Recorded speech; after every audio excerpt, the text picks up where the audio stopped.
Постои опасност од ширење на пожари на територијата на Македонија, предупредуваат од Центарот за управување со кризи. Како што информираат од таму, со порастот на дневните температури се зголемува и така наречениот метеоролошки индекс за опасност од пожари. Според информациите од ЦУК во попладневните часови, покрај источниот дел од земјата и централниот и јужниот дел на Македонија се со многу висока опасност, што укажува на зголемен ризик од појава и брзо ширење на пожари на отворен простор и шумски пожари со многу висок интензитет. Според податоците од Македонскиот информацијски систем за шумски пожари, денеска со порастот на дневните температури се зголемува и метеоролошкиот индекс за опасност од пожари, FVI, односно Fire Weather Index.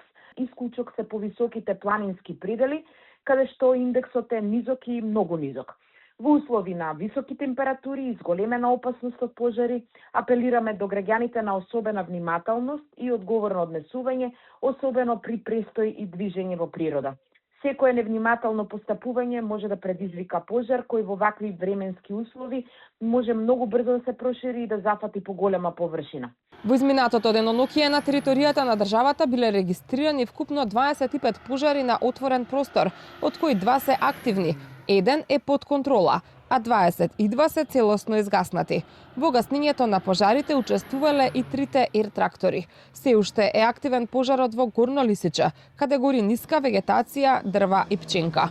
Командантот на противпожарната единица на град Скопје Звонко Тумевски вели дека во моментов се добро екипирани и можат да одговорат на потребите за гасење на пожари. Уште во вчерашниот ден, поради потребата која се појави за пожарот во атарот на село Чифлик и Света Петка, действуваа 3 авиона, кои што ни помогнаа бидејќи стануваше збор за непристапен терен. Во однос на ситуацијата во районот на Скопје, вчера покарактеристично беше што имаме поголем број на пожари и со поголем интензитет. За среќа, во изминативе години, како скопската единица, не сме имале потреба да повикуваме на помош надворешна. Овој момент се доекипираме со нова група на вработени, 20 ново вработени, претходно имаме уште 20, така да направиме големо освежување на единицата и се трудиме секогаш брзо да интервенираме, да спречиме поголемо ширење и на време да се изгасат сите пожари. Од ДУХМР најавуваат дека топлото време ќе продолжи и во следните денови, поради што се зголемува опасноста од појава на пожари на отворен простор.